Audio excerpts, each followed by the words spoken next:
وہ جہاز جو ڈوب کے بھی آج تک نہیں ڈوبا۔ کیا آپ ایک ایسے جہاز کے بارے میں جانتے ہیں؟ وہ جہاز جو ٹائٹینک کے نام سے آج تک ہمارے ذہنوں میں تازہ ہے۔ اس جہاز میں ایسی کیا خصوصیت تھی؟ کیا آپ جاننا چاہتے ہیں؟ اور کیا آپ کو معلوم ہے کہ ٹائٹینک جہاز کی تاریخ کتنی پرانی ہے؟ ٹائٹینک جہاز ایک ایسا موما ہے جو آج تک حل نہیں ہو سکا، اور لوگ اس تباہ کن جہاز کا ملبہ دیکھنے کو بھی ہر وقت بےتاب رہتے ہیں۔ لیکن کیوں؟ آئیے ان حیرت انگیز انکشافات سے پردہ اٹھاتے ہیں۔ وہ جہاز جو ڈوب کر بھی نہیں ڈوبا۔ ٹائٹینک کا غرق ہونا بحری تاریخ کا سب سے بڑا حادثہ نہیں ہے، لیکن 110 سال گزرنے کے باوجود یہ لوگوں کے ذہنوں میں تر و تازہ ہے۔ ٹائٹینک 2 اپریل 1912 کو بیلفاسٹ سے نکل رہا ہے، جو ڈوب نہیں سکتا۔ یہ تھے وہ الفاظ جو اپنے وقت کے مشہور بحری جہاز ٹائٹینک کے تعارفی اشتہار میں استعمال کیے گئے تھے۔ اس جہاز کو بنانے والوں کو اس کی مضبوطی، پائیداری اور غرقاب نہ ہونے کا اتنا یقین تھا کہ انہوں نے نہ صرف یہ کہ اس میں لائف بورڈز کو مکمل تعداد میں نہیں رکھا تھا، بلکہ زیریں حصوں کو جوڑنے والی دیواروں کو بھی مکمل طور پر تعمیر نہیں کیا گیا تھا۔ ان کے وہم و گمان میں بھی نہ تھا کہ اگر جہاز کے ابتدائی حصے میں پانی بھر جائے تو وہ پانی پچھلے حصوں میں بھی جا سکتا ہے۔ وائٹ سٹار لائن کے اہتمام میں بننے والے دنیا کے سب سے بڑے جہاز کی لمبائی 882 فٹ 9 انچ اور چوڑائی 92 فٹ تھی، جبکہ اس جہاز کی اونچائی 175 فٹ بتائی جاتی ہے۔ اس جہاز کی تعمیر کا حکم نامہ 17 ستمبر 1908 کو جاری ہوا تھا، اور اس کی تعمیر 31 مارچ 1909 کو شروع ہوئی تھی۔ 31 مئی 1911 کو اسے پانی میں اتارا گیا، اور 2 اپریل 1912 کو اس کی تعمیر مکمل ہو گئی۔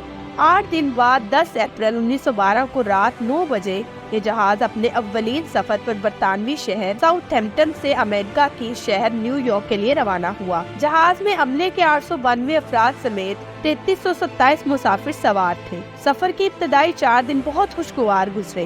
جہاز کے مالکان اور مسافر سبھی اپنی خوش بختی پر نازا تھے۔ وہ دنیا کے سب سے بڑے، سب سے پرتعیش جہاز میں سفر کر رہے تھے۔ ٹائٹینک کے کپتان کا نام ایڈورڈ جان سمتھ تھا۔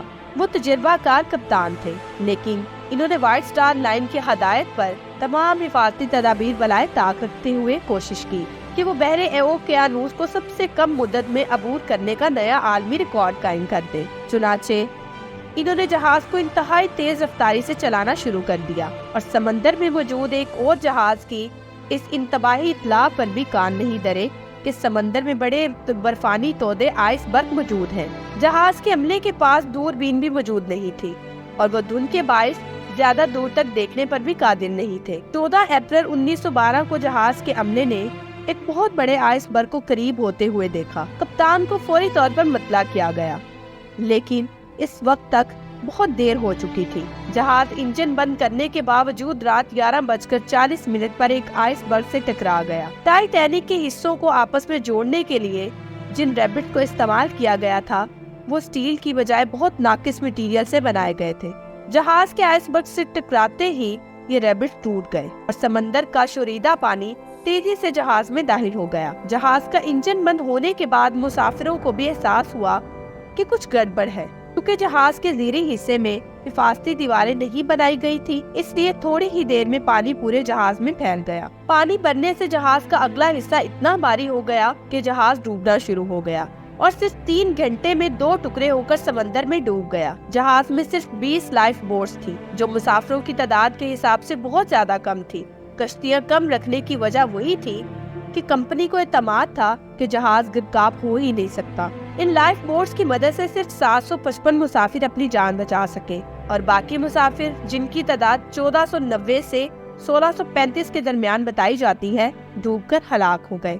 زندہ بچنے والوں میں جہاز کا مالک بروس اس میں بھی شامل تھا، جو خواتین اور بچوں کو ڈوبتے جہاز میں چھوڑ کر ایک کشتی کے ذریعے جان بچانے میں کامیاب رہا، مگر اس خود غرضی پر وہ زندگی بھر نفرت کا نشانہ بنا رہا۔